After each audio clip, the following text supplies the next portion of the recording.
गेटवास हटा दीजिएगा।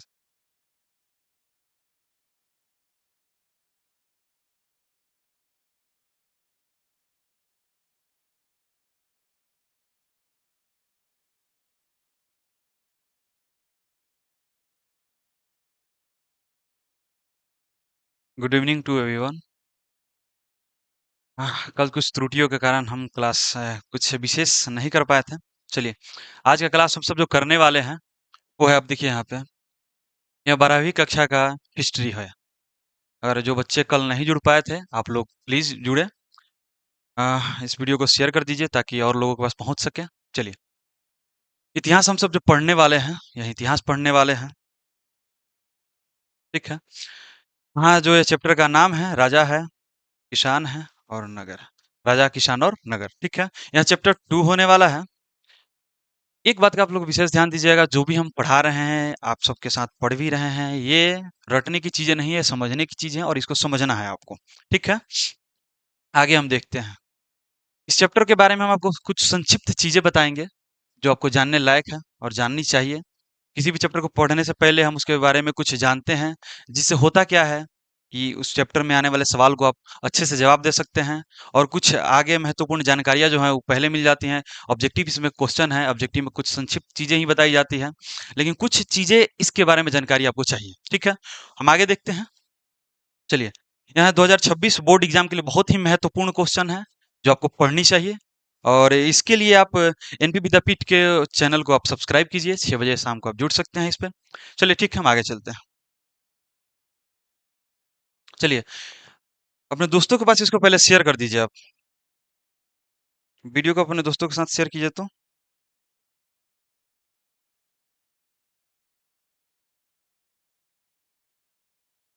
एक सेकेंड।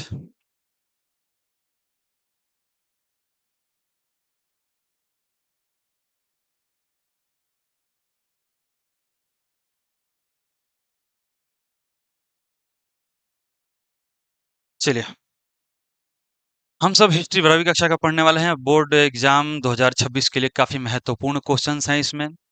इसमें 40 जो इम्पोर्टेंट ऑब्जेक्टिव क्वेश्चन है इसमें लाए गए हैं। आपको ये 40 क्वेश्चन पढ़ने हैं। इससे होगा क्या कि ये आपको एग्जाम में काफी बेहतरीन साबित हो सकता है ये 40 क्वेश्चन। एक सेकेंड, आवाज ज्यादा आ रहा है।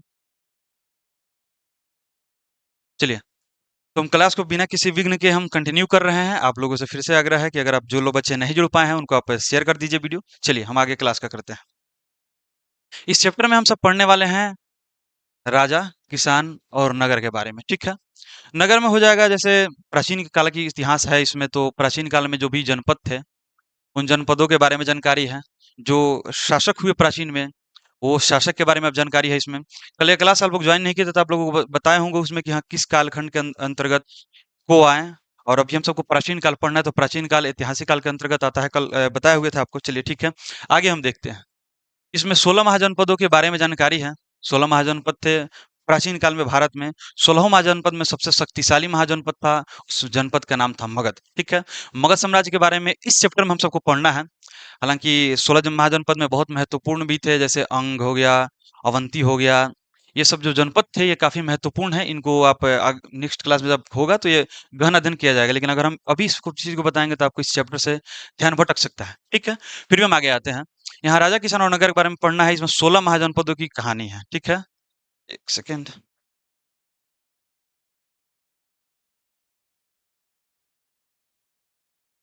16 महाजनपदों की कहानी है।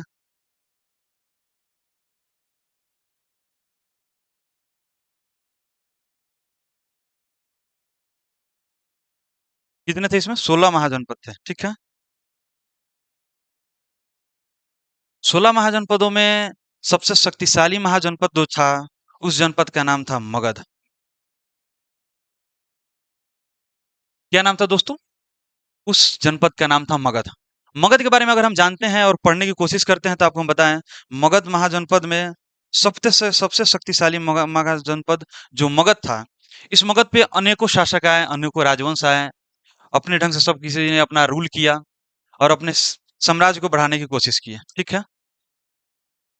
मगध साम्राज्य पे सबसे पहले शासन करने वाला जनपद पे था वंश।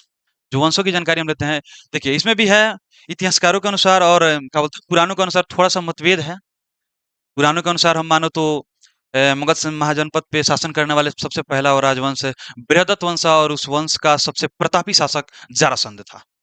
जरासंध की क्या बोलते हैं चर्चा आपको महाभारत में देखने को मिलती है, जिससे क्या बोलते हैं भीम का युद्ध होता है और मल्ल युद्ध में उन्हें हराकर भीम आगे बढ़ते हैं।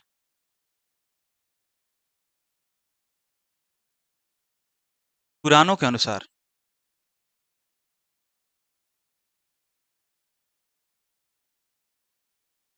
पुराणों के अनुसार मगध साम्राज्य पे शासन करने वाला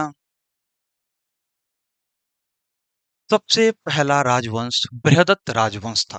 ठीक है। बृहदत्त राजवंश का सबसे प्रतापी शासक जरासंध था। कौन था? जरासंध था। जरासंध था। ये क्या है? पुराणों के अनुसार है। जरासंध की चर्चा आपको महाभारत में मिलती है, रामायण में मिलती है। ठीक है। आप वहां पर इसको जान सकते हैं, समझ सकते हैं। आगे हम आते हैं। आगे आपको देखना है कि अब ये तो पुराण के अनुसार अगर देखिए कभी भी अगर आपके सवाल हो क्वेश्चन का जवाब देना हो, अगर किसी भी सवाल पे आपको जोर देकर बताया जाए कि हाँ बताइए पुराणों के अनुसार मगध महाजनपद पे शासन करने वाला सबसे पहला राजवंश कौन था, तो वहां आप आंसर करेंगे बृहदत्त राजवंश। ठीक है। बृहदत्त राजवंश को आप सही करेंगे, लेकिन अगर वही पूछे कि हाँ मगध महाजनपद पे शासन करने वाला प्रथम राजवंश कौन था, तो प्रथम राजवंश आपको हर्यक वंश था। ठीक है। इसको आप लेकर चलना है, क्लियर करना है, कभी भी आपको इसमें हिजक नहीं होना चाहिए, ना झिझक होना चाहिए। सवाल में बहुत जोर देके पूछे तब आपको देना है कि बृहदत्त वंश। ठीक है। आगे हम चलते हैं, आइए। आगे है आपका, अगर हम क्या बोलते हैं 16 महाजनपद में सबसे शक्तिशाली महाजनपद मगध के बारे में चर्चा करते हैं, इस पे आने वाले वंशों के बारे में चर्चा करते हैं, तो इसमें बहुत सारे वंश हैं जो अपनी बारी-बारी समय से यहाँ पे शासन किए। ठीक है। उस वंशों को क्या बोलते हैं वंशों के नाम याद करने का सबसे आसान ट्रिक है, अगर आप इसको समझ सकते हैं। 2 मिनट का है थोड़ा, वो क्या बोलते हैं हंसी वाला है बट कोई बात नहीं। देखते हैं ट्रिक जो है, यहाँ जो ट्रिक है, ये ट्रिक कुछ इस प्रकार से है।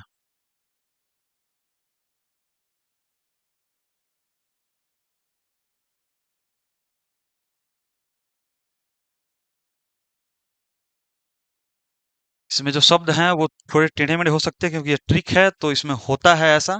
ठीक है, हम लिखते हैं।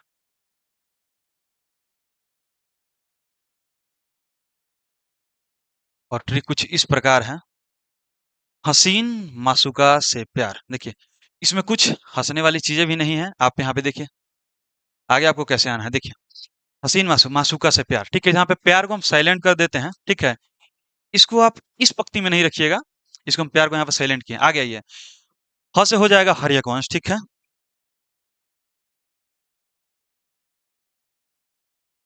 कौन हो जा रहा है यहाँ पे? हर्यकवंश, ठीक है? सी से हो जा रहा है शिशुनाग वंश,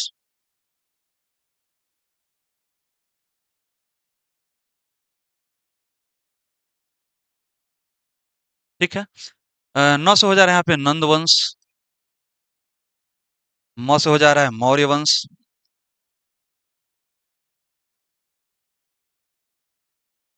स से हो जा रहा है शुंग वंश,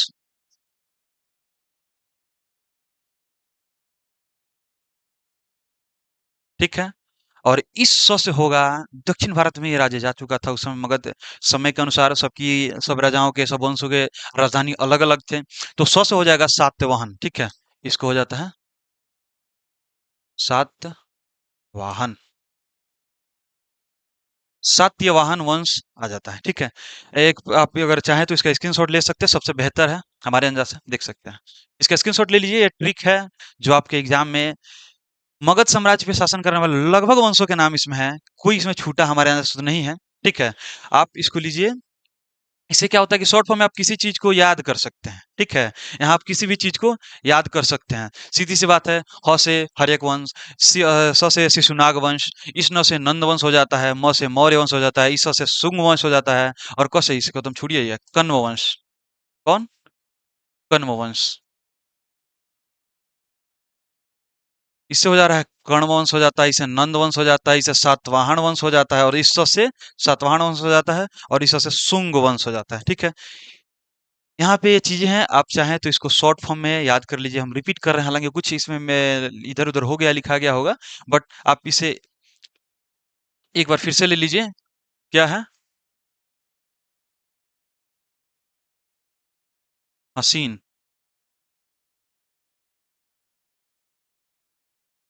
मासूका से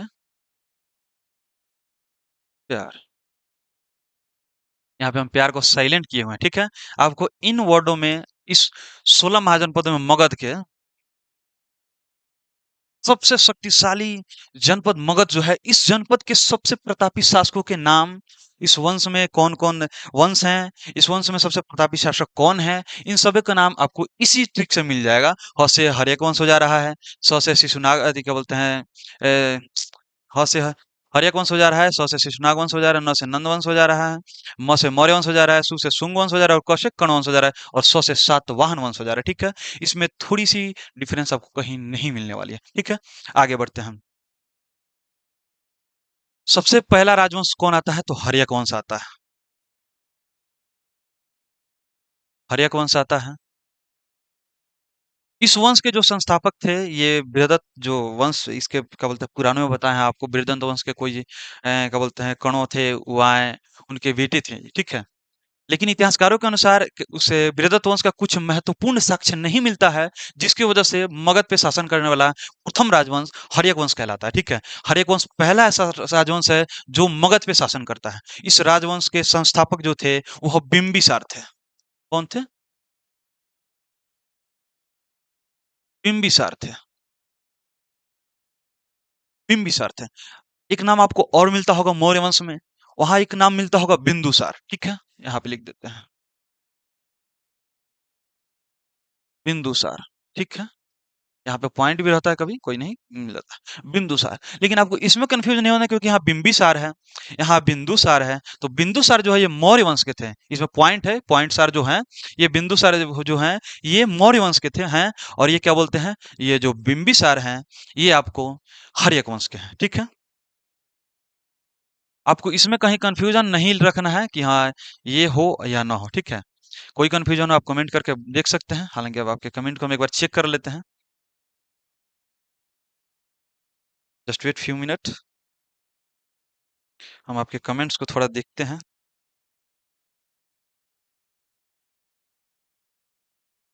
चलिए बहुत अच्छी बात है, आप लोग कमेंट भी कर रहे हैं। चलिए हेलो, हेलो, हेलो। चलिए ठीक है, आगे देखते हैं। हर्यक वंश है। इस वंश को पितृहंता वंश भी कहा जाता है। पितृहंता वंश इसलिए कहा जाता है क्योंकि इसका अधिकतम जो शासक हुए वो अपने पिता की हत्या कर हुए। इसलिए इस वंश को पितृहंता वंश भी कहा जाता है। क्या कहा जाता है? पितृहंता, पितृहंता। 1 सेकंड।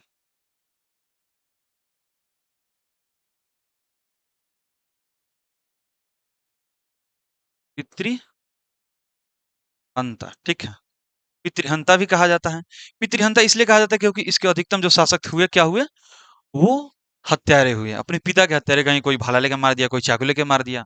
इस प्रकार से इस वंश को पितृहंता वंश भी कहते हैं। इसके प्रमुख जो शासक हुए, वो उनके हम नाम आपको बता देते हैं। हर्यक वंश। हर्यक वंश के जो महत्वपूर्ण शासक हुए हैं, सबसे पहले आइए बिंबिसार।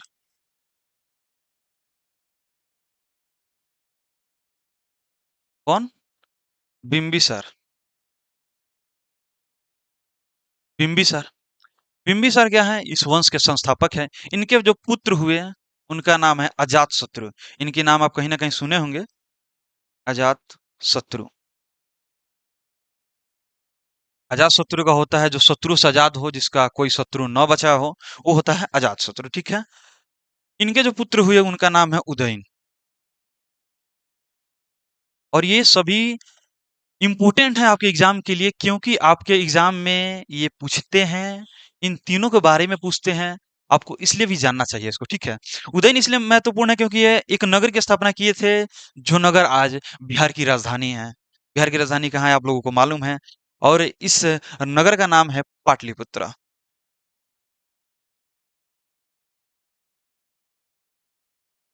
क्या नाम है जी? पाटलिपुत्र। पाटलिपुत्र इस नगर की नाम है। अजातशत्रु, होता क्या है कि बिंबिसार अपने, इस समय तक कोई युद्ध उद्ध नहीं हुआ था। बिंबिसार अपने वैवाहिक कार्यक्रम को लेते हुए अपने क्षेत्र का विस्तार कर रहा था। ये अपने क्या बोलते हैं, अपने राजवैद को बिठाकर अवंती को अपने आप में मिलाया था। वैशाली को यह जीत नहीं सका था। हालांकि इसको हम ज्यादा ज्यादा विशेष करेंगे, आपको इस चैप्टर से ध्यान हट जाएगा, इसीलिए हम इसकी चर्चा कहीं और क्लास में कर देंगे, जो स्पेशल इस मगध वंश पे ही होगा। ठीक है, मगध राजवंशों पे होगा। आप इतना जानिए हरेक वंश जो हुए। अजातशत्रु जो हुआ ये काफी इंपॉर्टेंट इसलिए है क्योंकि ये प्रथम बौद्ध संगीति कराते हैं अपने शासन काल में। ठीक है, बिंबिसार इसलिए इंपॉर्टेंट है, ये बौद्ध और जैन धर्म दोनों के समकालीन हुए। अगर आपके क्वेश्चन में कभी भी पूछता है कि बौद्ध धर्म के समकालीन निम्न में से कौन राजा है, वहां ये बिंबिसार का नाम जरूर होता है। इसलिए होता है, चाहे जैन धर्म का पूछे बौद्ध धर्म का पूछे, इनका नाम इसलिए भी होता है क्योंकि ये इन दोनों मैंने महापुरुषों के क्या बोलते हैं समकालीन हुए। ठीक है, आगे देखते हैं।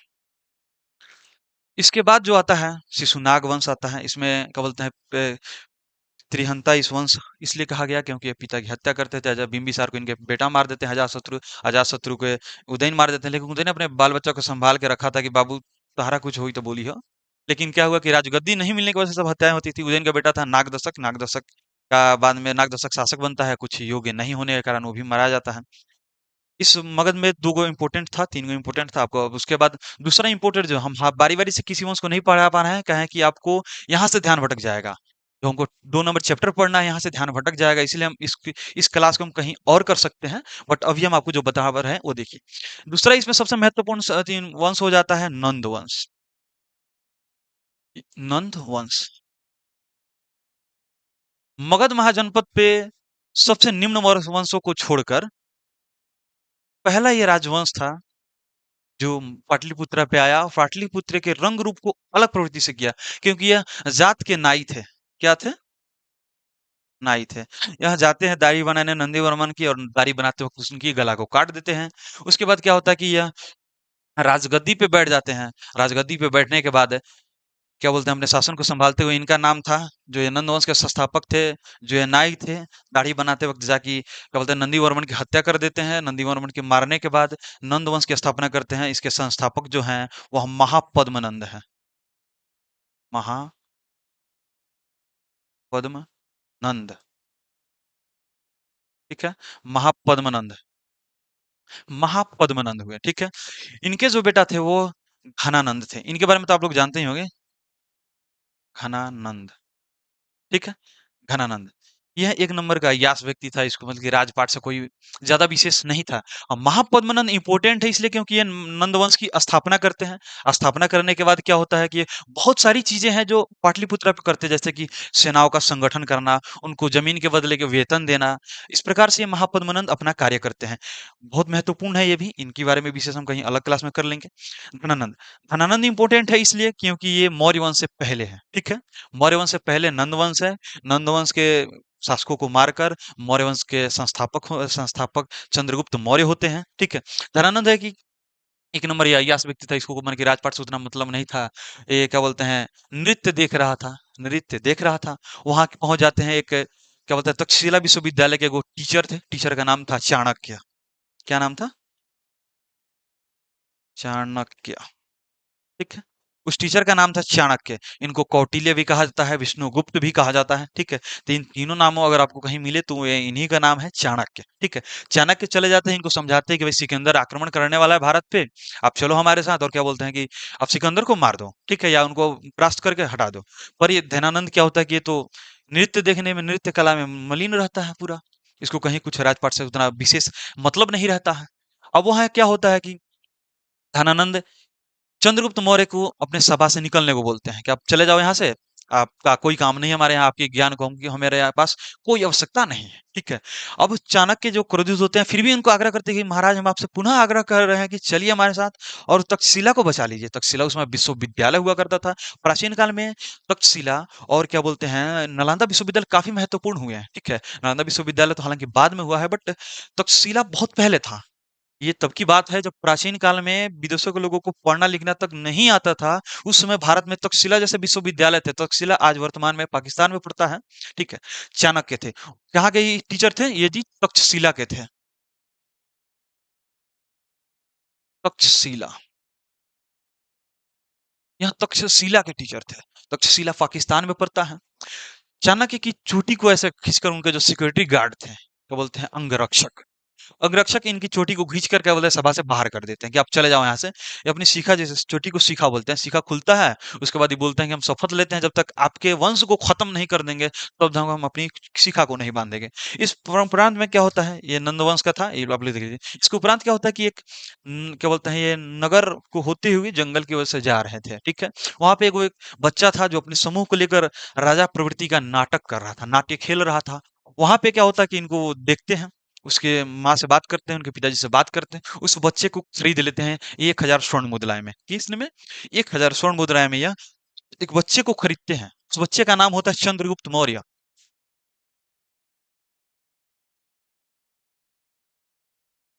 एक सेकेंड, क्या हो जा रहा है?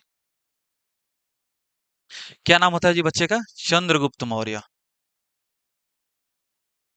चंद्रगुप्त मौर्य।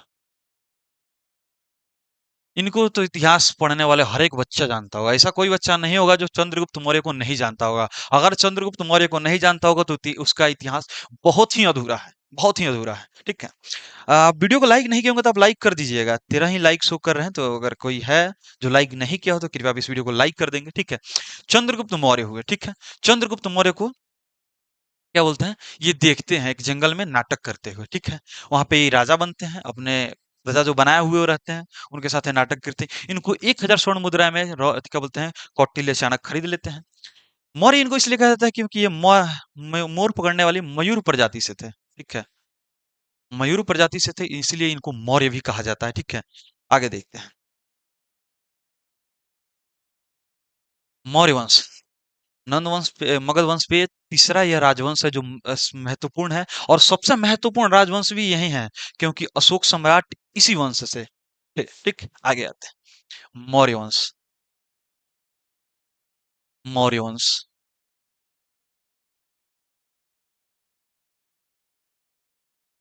मौर्य वंश।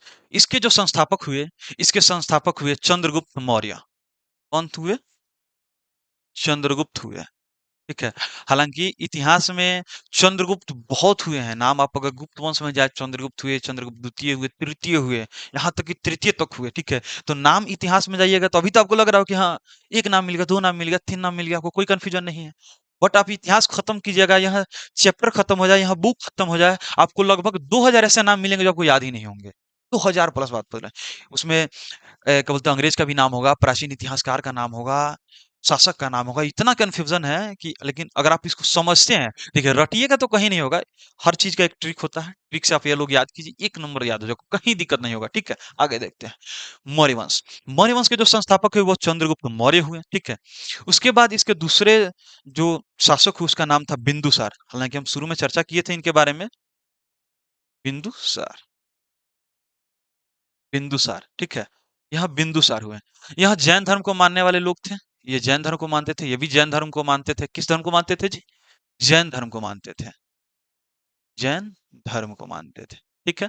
ये दोनों शासक जैन धर्म को मानते थे। हालांकि ये प्रजा निम्न धर्म को मानती थी, उनके साथ कभी भी ये भेदभाव नहीं करते थे कि आप मेरे ही धर्म को फॉलो करो, क्योंकि उस समय तक जैन धर्म आ गया था। जैन धर्म तो हर एक वंश के शासन समय ही अपने चरम उत्कर्ष पे था, ठीक है। जैन धर्म और बौद्ध धर्म उस समय काफी प्रचलित धर्म था, ठीक है। उसके बाद एक शासक और होते हैं जो प्राचीन का सबसे महानतम शासक साबित होते हैं।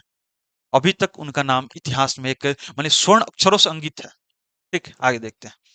इनका नाम होता है अशोक।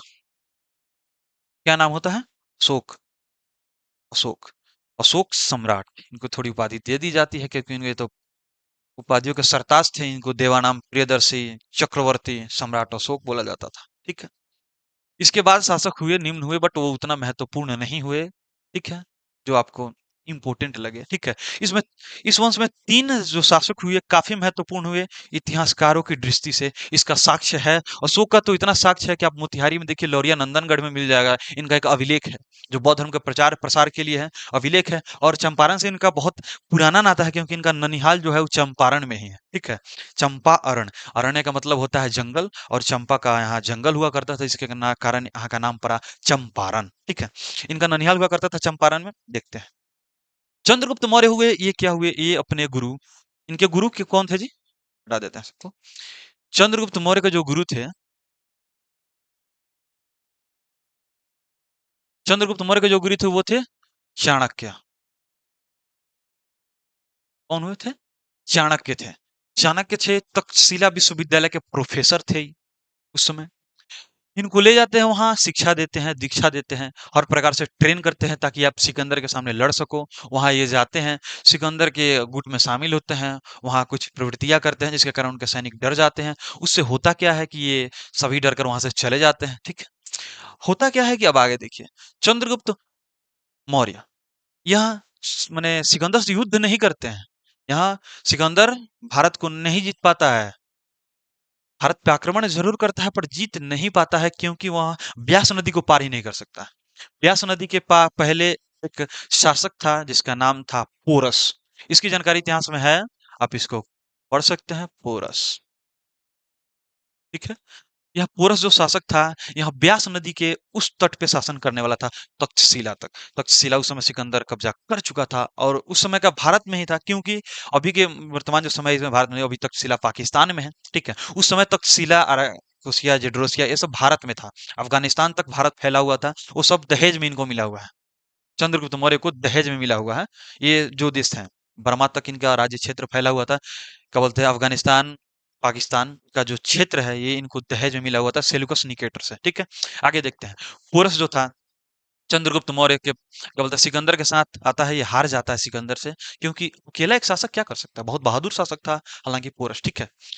चंद्रगुप्त मौर्य जो है यहाँ सिकंदर की श्रेणी में शामिल होते हैं, सैनिकों को डराते धमकाते हैं, जैसे कि कुछ भी अफवाह फैला देना ताकि सैनिक डर जाए और ब्यास नदी को पार किसी तरह न कर सके, ठीक है। चंद्रगुप्त मौर्य ऐसा करते हैं। चाणक्य इनके साथ थे, इनके गुरु थे चाणक्य, ठीक है। चंद्रगुप्त मौर्य बहुत ऐसे कार्य करते हैं। तत्पश्चात यह जैन धर्म को अपना लेते हैं। जैन धर्म को के संलिखना विधि द्वारा यह कर्नाटक के श्रवण बेलगोला में चले जाते हैं।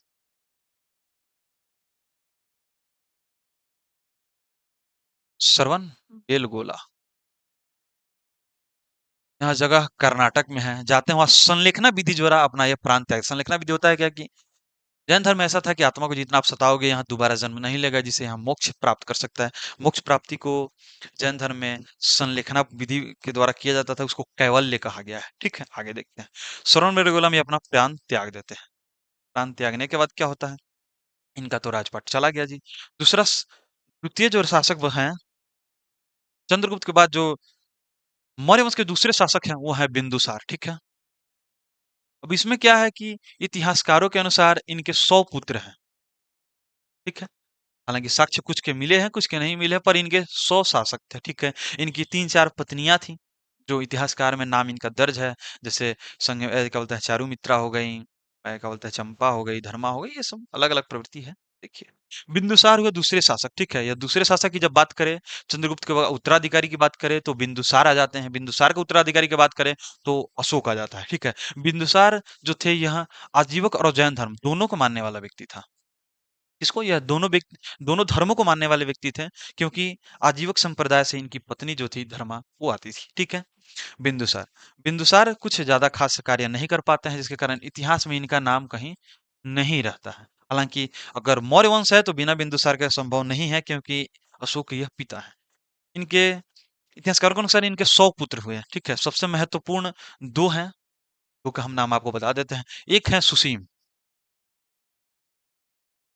एक है सुसीम और दूसरे जो हैं वो हैं अशोक, ठीक है। अशोक, दूसरे जो हैं अशोक। सुसीम क्या होता है, इनके ज्येष्ठ पुत्र होते हैं, यह ज्येष्ठ होते हैं, यहाँ ज्येष्ठ होते हैं, ज्येष्ठ पुत्र सुसीम होते हैं। अब हिंदू धर्म और रीति रिवाजों के अनुसार ज्येष्ठ पुत्र ही शासक बनता है। अब आपके जहन में फिर एक सवाल होगा कि तो फिर अशोक कैसा शासक बन गया जी? अब होता क्या है कि यह अशोक सुसीम की हत्या कर देते हैं, एक अग्निकुंड बनाते हैं, उनको युद्ध में बुलाते हैं, वहां पे गिरा के मार देते हैं। इसी अनुसार ये इतिहासकारों के अनुसार कि अशोक अपने 99 और भाइयों को मारकर यहाँ मगध की गद्दी पे मौर्य साम्राज्य के माने प्रचतम वंश के साथ गद्दी पे बैठते हैं, ठीक है। गद्दी पे बैठने के बाद यहाँ 268 ईसा पूर्व में, 268 ईसा पूर्व में, ईसा पूर्व में कौन? अशोक। कौन बन बैठते हैं जी? अशोक। अशोक बैठते हैं राजगद्दी पे, इसके जस्ट 7 साल बाद 261 ईसा पूर्व में ये क्या करते हैं, कलिंग पे युद्ध करते हैं। कलिंग पे युद्ध करने के बाद इनका माने कि लाखों 1 लाख से ऊपर की हत्या होती है, मारे जाते हैं युद्ध में। बच्चे बूढ़ों तक नहीं बचते, स्त्रियां तक नहीं बचती।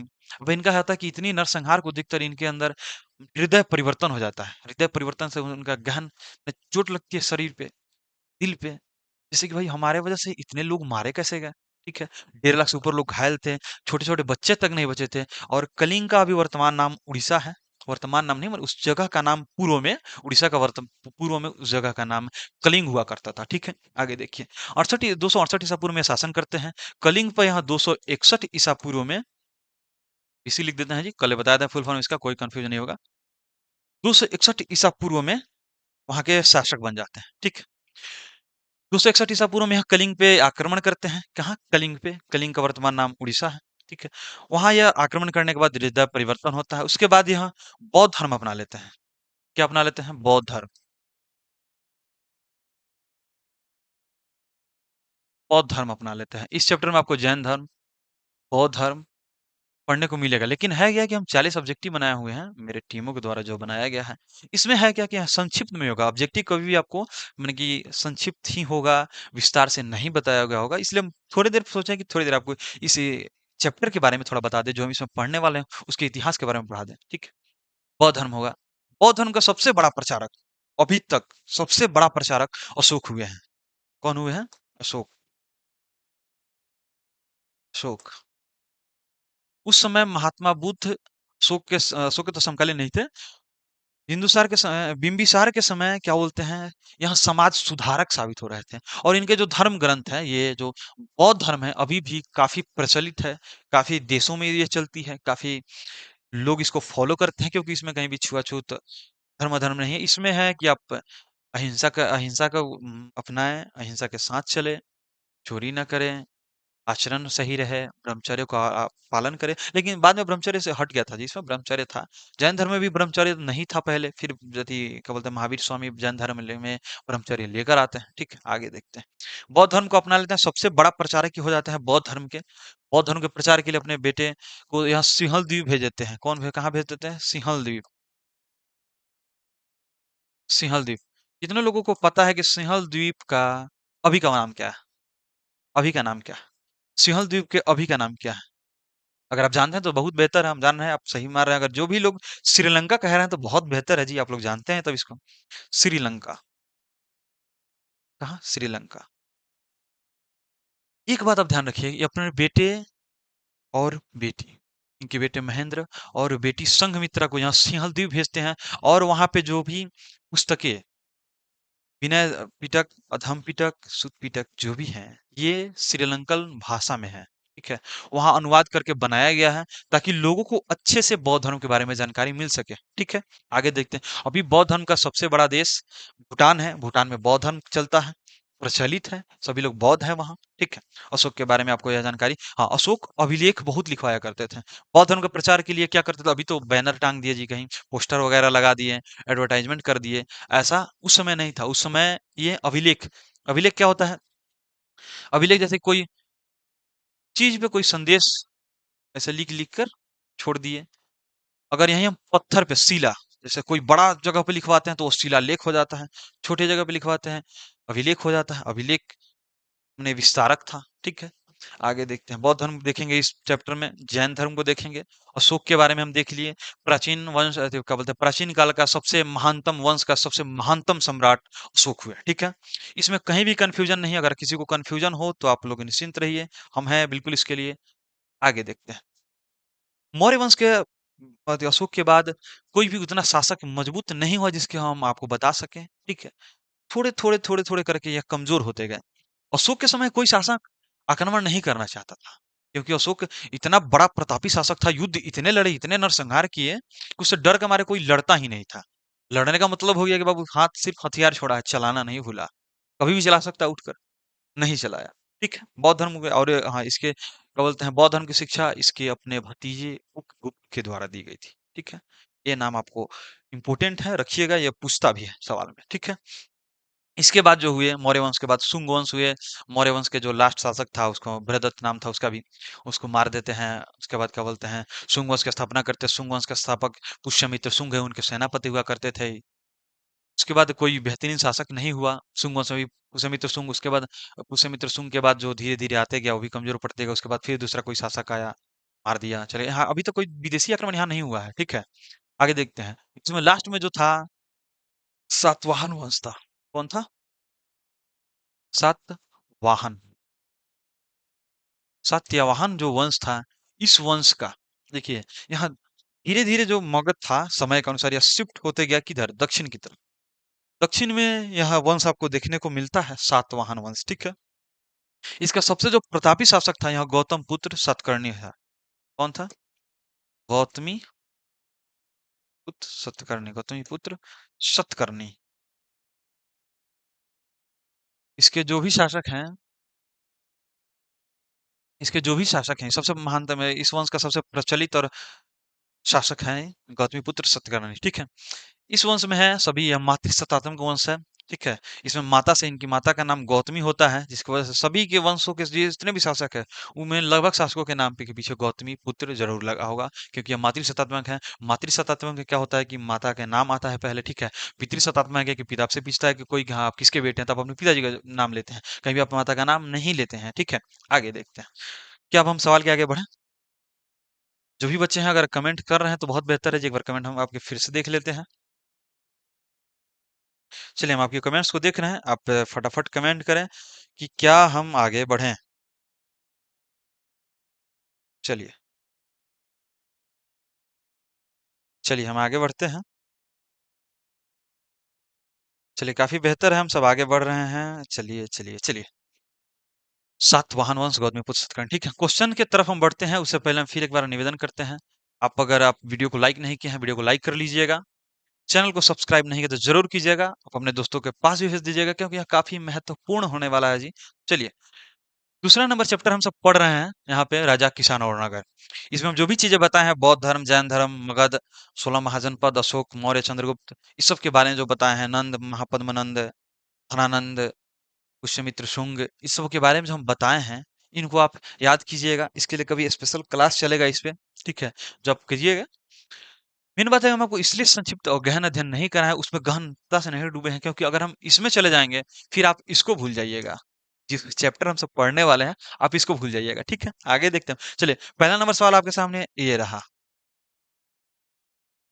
पहला नंबर सवाल आता है, अरे भाई, हाँ, हड़प्पा सभ्यता के बाद भारतीय उपमहाद्वीप में विकसित होने वाला पहला बड़ा साम्राज्य कौन सा था? चलिए, इसका आंसर आप लोग करेंगे। सबसे पहले है गुप्त साम्राज्य, मौर्य साम्राज्य, या कुषाण साम्राज्य, या सातवाहन साम्राज्य। तो हम बताए हैं मौर्य वंश में जो सीक्वेंस से जो राजवंश था, उस राजवंशों में सबसे प्रतापी राजवंश जो था वो मौर्य है। जितने भी बच्चे अगर मौर्य साम्राज्य मार रहे हैं, यह काफी बेहतर है, काफी सही है। चलिए आगे देखते हैं। दूसरा नंबर क्वेश्चन आपके पास आता है, मौर्य साम्राज्य का संस्थापक कौन था? चलिए, ये भी हम आपको बताए हैं। इसी बात नहीं, हम चैप्टर को शुरू करने से पहले आपको हम पहले बताए हैं। अगर जो भी बच्चे लेट से जुड़े होंगे वो वीडियो रिकॉर्ड हो जाएगा, आप पीछे देख सकते हैं, ठीक है। आगे देखते हैं। मौर्य साम्राज्य का संस्थापक जो कौन था? अगर जितने भी बच्चे इसमें बिंदुसार मार रहे हैं जी, गलत है। क्या अशोक होगा? नहीं, बिल्कुल नहीं।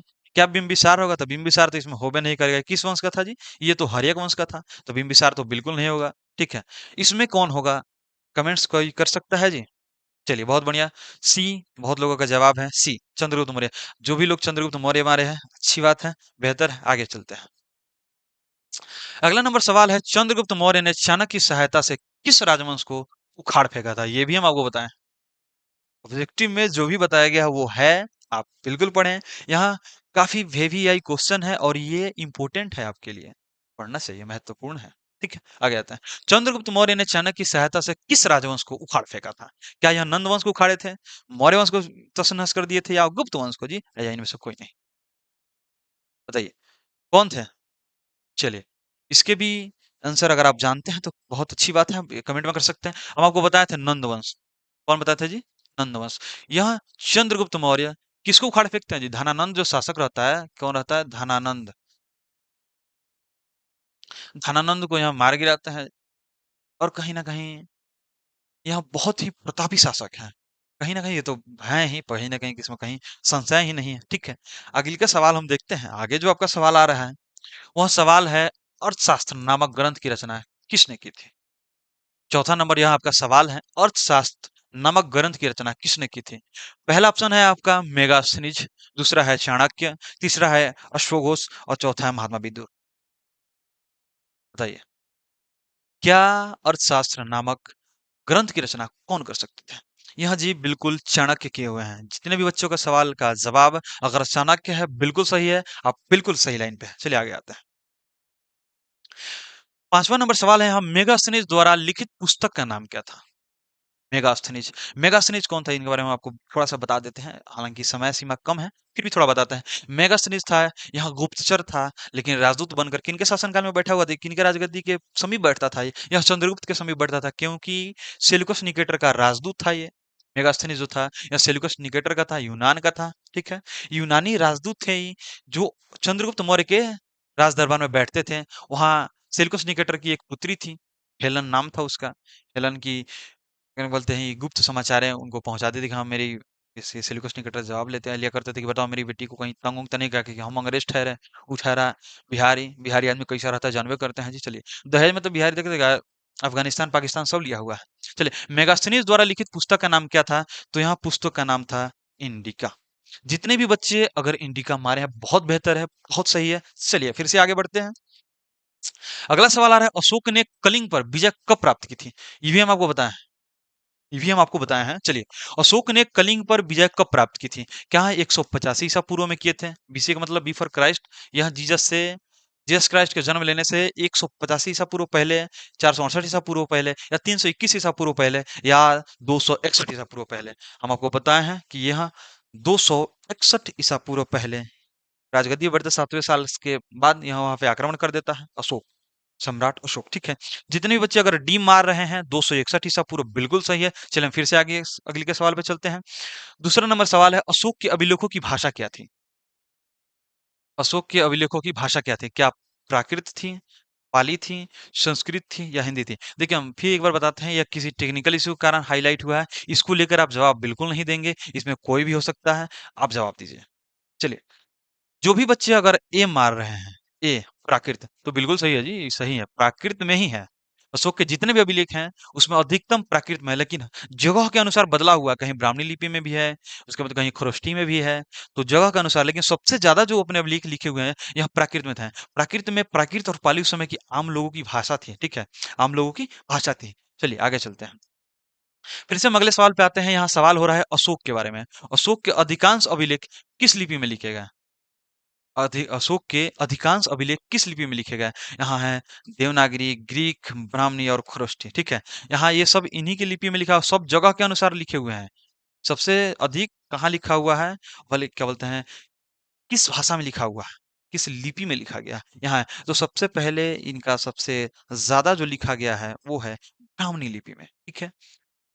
प्राकृत, पाली, देवनागरी, ग्रीक, ब्राह्मणी और खरोष्ठी। यहाँ सभी लिपियों के अनुसार हर जगह पे कहीं जो जो भाषा, जैसे मान लीजिए भारत में तो निम्न भाषाएँ बोली जाती हैं। कहीं भोजपुरी बोली जाती है, कहीं मैथिली बोली जाती है, कहीं उर्दू बोली जाती है, कहीं हिंदी बोली जाती है, कहीं इंग्लिश बोली जाती है, कहीं कन्नड़, तमिल ये सब तो है ना, उड़ी, ये सब तो बंगाली-वंगाली बोला जाता है।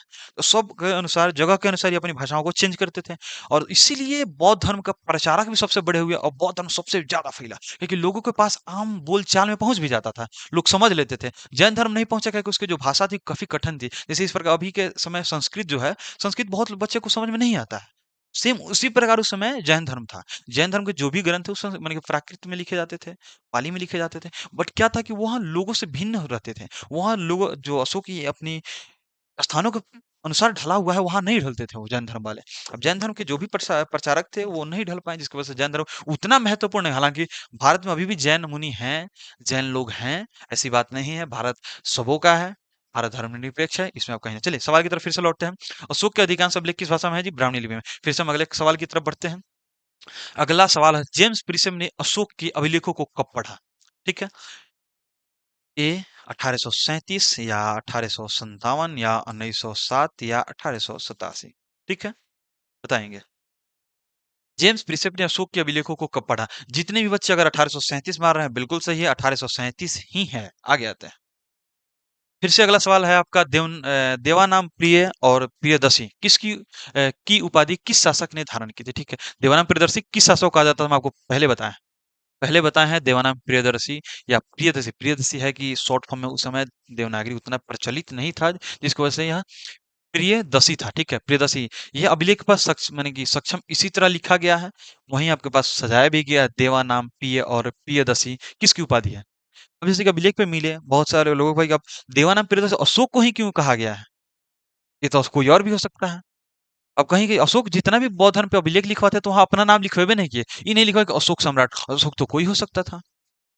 देवानाम प्रियदर्शी भी लिखवाते थे, लेकिन कहीं सम्राट अशोक नहीं लिखवाते थे।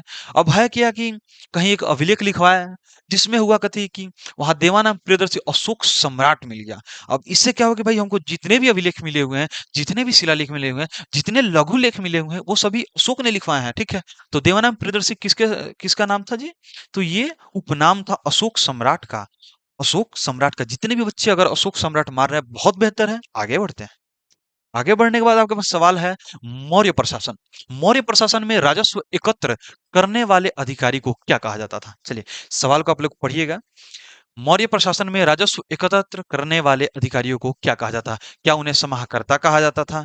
क्या बोलते सन्निधाता कहा जाता था? प्रांतपाल कहा जाता या दुर्गपाल कहा जाता था? ठीक है, दुर्गपाल भी नहीं होगा, प्रांतपाल भी नहीं होगा। इसमें आप दोगों को जवाब दीजिए। प्रांतपाल तो प्रांत में चले गए, दुर्ग में किला के में चले गए। देखिए, शब्द अब उस समय क्या है कि शब्द को गहनता से इसलिए है क्या है कि उस समय की भाषाएं समय के अनुसार अलग थी। ठीक है, इसलिए जितने भी बच्चे अगर इसमें समाहर्ता मार रहे हैं, बिल्कुल सही है। आगे बढ़ते हैं। चलिए, अगला नंबर सवाल है मौर्य काल में महत्वपूर्ण व्यापारिक केंद्र कौन सा था? मौर्य काल में महत्वपूर्ण व्यापारिक केंद्र कौन सा था? क्या पाटलिपुत्र था? व्यापारिक केंद्र बिल्कुल सही। तक्षशिला था? बिल्कुल सही। उज्जैन था? ये भी सही। तीनों तो महत्वपूर्ण हाँ ही। अब तीनों महत्वपूर्ण था तो आपको इसमें एक आंसर मिल भी तो रहा है। इनमें से सभी, आप सभी को मार सकते हैं। इसका डी नंबर है। जितने भी बच्चे तीनों को मारे हुए हैं, बहुत बेहतर है। आगे बढ़ते हैं। चलिए, अगला नंबर सवाल हो रहा है सुदर्शन झील जीर्णोद्धार किस शासक ने करवाया था? सुदर्शन झील का जीर्णोद्धार किस शासक ने करवाया था? चलिए, क्या चंद्रगुप्त मौर्य ने करवाया था, अशोक ने करवाया था, रुद्रामन ने करवाया था या स्कंदगुप्त ने करवाया था? चलिए, बहुत सारे बच्चे जानते होंगे। फिर से हम एक बार आपके कमेंट्स को देख लेते हैं, क्या कि आधा सवाल लगभग हो चुका है। देखते हैं। चलिए, आप लोग जो भी आंसर दे रहे हैं उसके पीछे क्वेश्चन का नंबर लिख दीजिए, ताकि हमको भी पता चले कि आप कौन से क्वेश्चन का सही आंसर दे रहे हैं। ठीक है, बाकी जो भी बच्चे इसमें हैं, जय किशोर प्रसाद बहुत बढ़िया, राजन जाटव बहुत बढ़िया। चलिए, आप लोग इसका सवाल का जवाब दे रहे हैं, बहुत बेहतर है। आप लोग पढ़िए, बेहतर से पढ़िए। उम्मीद करते हैं आप लोग को समझ भी आ रही होगी। हालांकि यहाँ हो सकता है कि हमारी कुछ तकनीकी कारण है, यहाँ पे हम यानी कि पहली बार आपका फर्स्ट पढ़ रहे हैं। और एक जानकारी और कि 2 दिन हिस्ट्री चलने वाली है, 2 दिन पॉलिटिकल साइंस और 2 दिन ज्योग्राफी। यह सभी आर्ट्स के सब्जेक्ट होने वाले, तो आप लोग 6 बजे जरूर जुड़िएगा। चलिए, आगे फिर से आते हैं सवाल पे। सुदर्शन झील का जीर्णोद्धार किस शासक ने करवाया था? तो इसका सही आंसर है रुद्रामन ने। जो भी बच्चे अगर सी मार रहे हैं रुद्रामन को, बिल्कुल सही है। चलिए, आगे बढ़ते हैं। अगला नंबर सवाल है सातवाहन वंश का सबसे प्रसिद्ध शासक कौन था? बताए हैं आपको। शुरुआती बताए हैं। सातवाहन वंश का सबसे प्रसिद्ध शासक कौन-सा था? क्या यज्ञश्री सातकर्णी था या वशिष्ठिपुत्र पुलमावी था या गौतम पुत्र सतकर्णी था? तो जितने भी बच्चे अगर इसमें सत्यकर्णी मार रहे हैं, गौतमी पुत्र सतकर्णी, बिल्कुल सही है। चलिए, आगे बढ़ते हैं। अगला नंबर सवाल देखिए, सातवाहन शासकों की भाषा क्या थी? उस समय सबसे ज़्यादा प्रचलित पाली और प्राकृत ही थी। फिर भी आप कन्फ्यूज़न ना हो, बता दिए। चलिए, इन 2 में से बताइए, इन 2 में से कौन-सी थी? ये तो उसमें नहीं था उतना, ये भी नहीं था। सातवाहन शासकों की भाषा क्या थी? उसमें आप एक मत कन्फ्यूज़ होइएगा कि क्या बोलते हैं, सातवाहन शासकों की भाषा संस्कृत या क्या बोलते हैं तमिल। क्योंकि अब जैसे बहुत बच्चे हैं कि इसमें मारेंगे कि तमिल थे, क्योंकि अब दक्षिण भारत में शिफ्ट हो गए थे। बाबू, लेकिन तमिल प्राचीनतम भाषा हो सकती है, लेकिन उस समय यह नहीं थी, क्योंकि सातवाहन वंश उस समय इतना सिद्ध तो था, बट उस समय तमिल प्रसिद्ध नहीं थी। तमिल जैसे मान लीजिए संस्कृत सबको सबको नहीं आती है, नेसेसरी नहीं है कि आप संस्कृत भी पढ़ें। 10वीं में अलग है कि आप संस्कृत पढ़ें। हाँ, 10वीं का क्लास का संस्कृत इस पे चल चुका है, 8-10 चैप्टर तक हो गया है। अगर आप नहीं देखें तो प्लेलिस्ट चेक कर लीजिएगा, वहाँ है। ठीक है, इसकी जो भाषा थी वो थी प्राकृत। जितने भी बच्चे अगर इसमें बी प्राकृत मारे हुए हैं, बहुत बेहतर है, बहुत सही है। चलिए आगे बढ़ते हैं। अगला नंबर सवाल फिर से आ रहा है आपके सामने कुछ इस प्रकार कि कनिष्क किस वंश का शासक था? कनिष्क किस वंश का शासक था? आप में से बहुत बच्चे मौर्य वंश भी समझ सकते हैं, गुप्त वंश भी समझ सकते हैं, कुषाण वंश या शिशुनाग वंश। चलिए पहले शुंग वंश। 4 ऑप्शंस हैं आपके पास, कौन सा राजवंश है जो कनिष्क शासक हुआ? तो जितने भी बच्चे अगर कुषाण मार रहे हैं, बिल्कुल सही है। यह कुषाण वंश का शासक था। यह विक्रम संवत चलाने वाला भी शासक था। क्या बोलते हैं? शक संवत। कनिष्क शक संवत चलाने वाला शासक था। शक संवत में होता है ना, जैसे कि सावन भादो आश्विन कार्तिक, ये सब होता है, ये शक संवत है। हम सब जो जनवरी फरवरी मानते हैं, ये ग्रेगोरियन कैलेंडर के अनुसार है। चलिए आगे बढ़ते हैं, फिर से आते हैं आगे।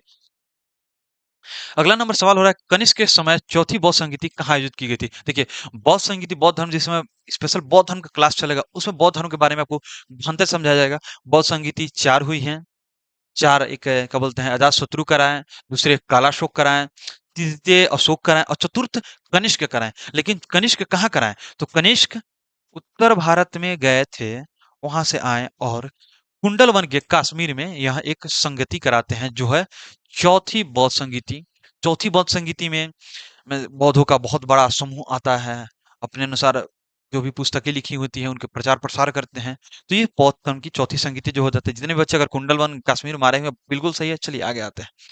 फिर से अगला सवाल आपके पास है, मिलिंद पन्हो नामक ग्रंथ किस यूनानी शासक बौद्ध भिक्षु नागसेन के बीच संवाद का वर्णन है? चलिए, यहाँ एक अंग्रेज शासक था। भाई हम नहीं कहते भाई, भारतीय छोड़ के यूरोप का जो भी मिल जाए उसको अंग्रेज ही बोलते हैं। यूनानी शासक पूछ रहा है, यूनानी शासक बौद्ध भिक्षु नागसेन के बीच संवाद का वर्णन है। किसके बीच? तो कौन है वो? है मिनांडर। मिनांडर। मिलिद है यहाँ पे, मिलिद लिखा हुआ है, इसे आप समझ सकते हैं। मिलिद पन्हो, यानी मिलिद के साथ जो वार्तालाप हुई है, इनके साथ किसमें है? मिलिद पन्हो में है। मिलिद पन्हो नामक एक ग्रंथ है। ठीक, आगे बढ़ते हैं। जो भी बच्चे अगर सी मारे हैं, मिलांडर मिलनीद, बिल्कुल सही है। चलिए आगे बढ़ते हैं। फिर से 19 नंबर सवाल है मेरे बच्चों, फिर से ध्यान दीजिए, आपको पढ़नी चाहिए बिल्कुल अच्छे ढंग से। शक संवत का आरंभ किसे? अभी हम बताए हैं आपको कि शक संवत का आरंभ किस वर्ष हुआ था।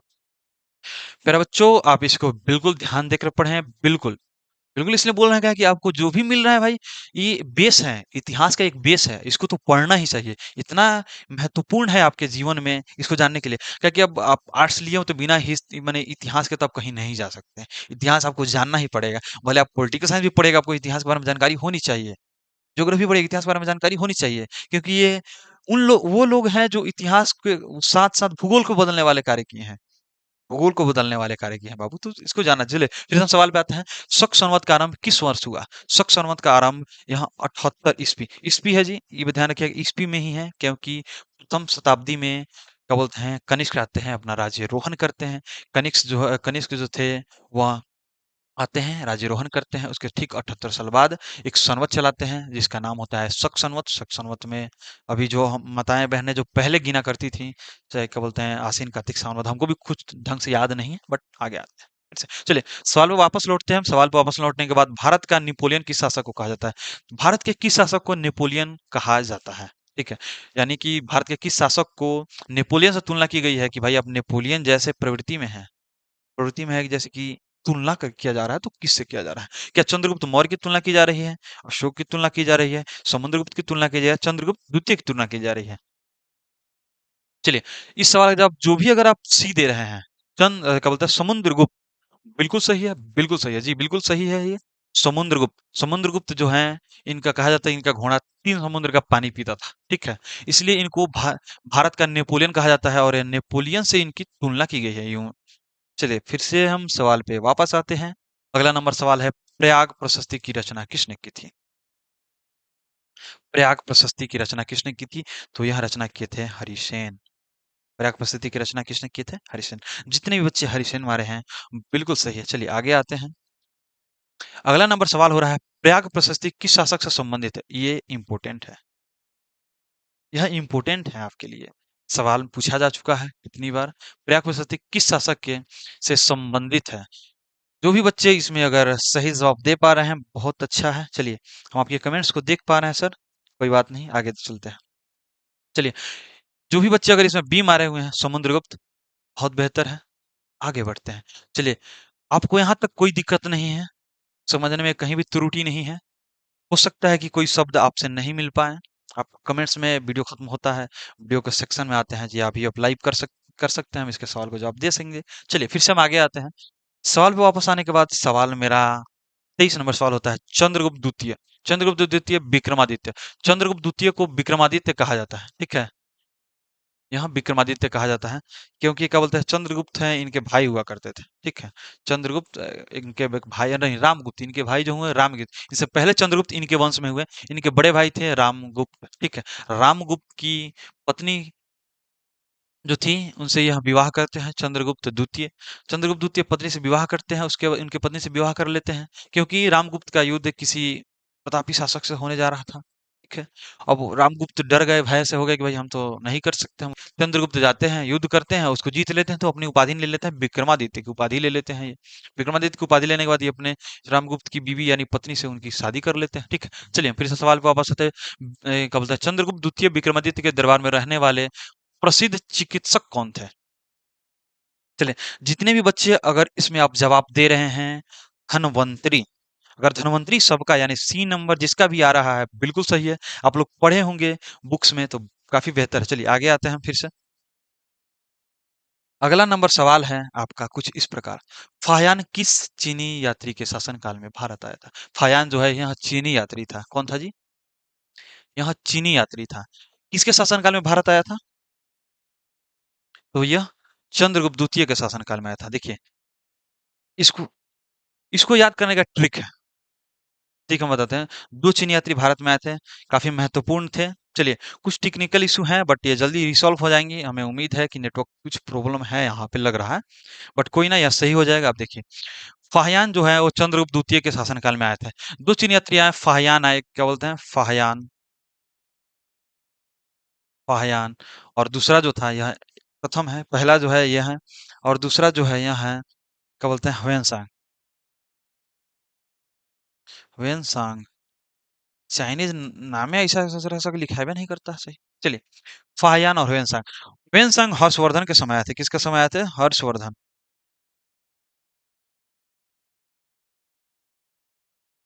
चलिए, हर्षवर्धन किसके समय आया था जी? हर्षवर्धन के समय आया था। तो ह से ह्वेनसांग और ह से हर्षवर्धन, इतना याद कर लीजिएगा। बच जाएंगे फायान। तो फायान किसका शासनकाल में आया था? चंद्रगुप्त द्वितीय के शासनकाल में। चलिए, वीडियो सबको बस क्लियर जा रही है? अगर नेटवर्क इशू है, हाँ जी बिल्कुल नेटवर्क इशू है, हम आपको फिर से बोले हैं कि नेटवर्क इशू है, कोई दिक्कत नहीं। चलिए आगे बढ़ते हैं हम।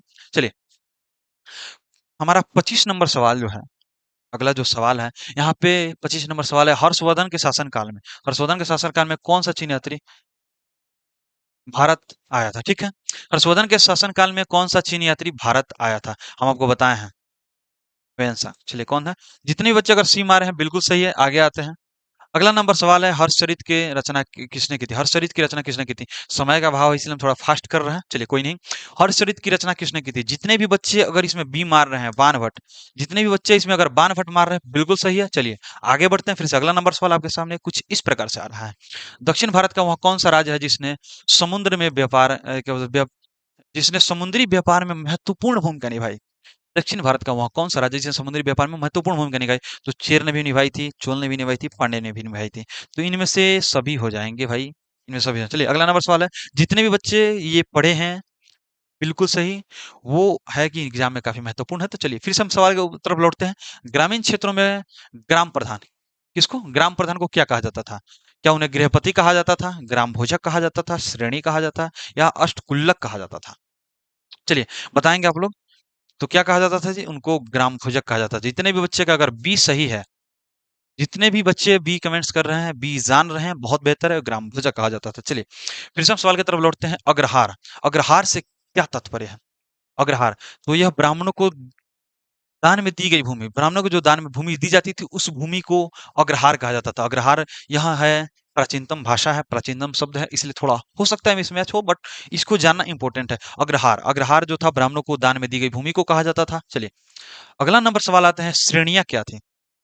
श्रेणियां, क्या सैनिकों का समूह था, व्यापारियों और शिल्पकारों का समूह का संगठन था, या धार्मिक संप्रदाय था, या प्रशासनिक इकाई थी? तो जितने भी बच्चे अगर बी मार रहे हैं व्यापारिक शिल्पकारों का संगठन, बिल्कुल सही है, ये बिल्कुल सही है जी। चलिए, सवाल पे हम फिर से नए सवाल के साथ मिल रहे हैं। भूमिहीन किसान या दास को क्या कहा जाता था? भूमिहीन किसान या दास को क्या कहा जाता था? चलिए, आपके पास 4 ऑप्शंस हैं। अगर कहीं फास्ट हो रहा तो वीडियो को आप स्लो कर लेके देख सकते हैं, कोई बात नहीं। वेलाल, अधिमई, हलवाहा या दास। चलिए, जो भी बच्चे इसमें अगर अधिमई मार रहे हैं, बिल्कुल सही है, इसका बी नंबर सही है। चलिए, फिर से हम आगे आते हैं। जैन धर्म के अनुसार कुल कितने तीर्थंकर हुए थे? जैन धर्म में कुल कितने तीर्थंकर हुए? क्या 23 हुए, 24 हुए, 25 हुए या 26 हुए? चलिए, इसमें किसी को कोई कंफ्यूजन हो, कोई एक्सक्यूज हो तो बताएं हमें, ठीक है? चलिए, आपको हम बताते हैं।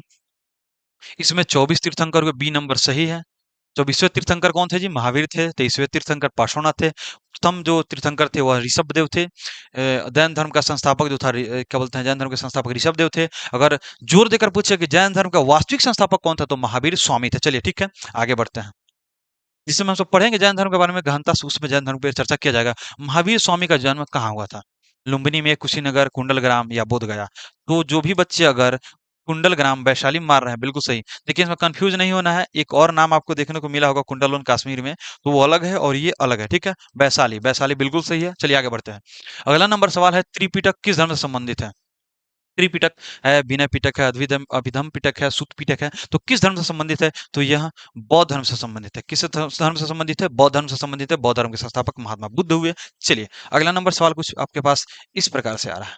अगला नंबर सवाल है, सांची का स्तूप किस राज्य में स्थित है? सांची का स्तूप क्या उत्तर प्रदेश, मध्य प्रदेश, बिहार या गुजरात? चलिए, फटाफट इसका आप सवाल का जवाब देंगे। सांची का स्तूप किस राज्य में स्थित है? तो सांची का स्तूप मध्य प्रदेश में स्थित है। मध्य प्रदेश में सांची का स्तूप है। आप इसको बुक्स में पढ़े होंगे, चैप्टर है, उसका चित्र भी है। चलिए, अगला नंबर सवाल पे आते हैं।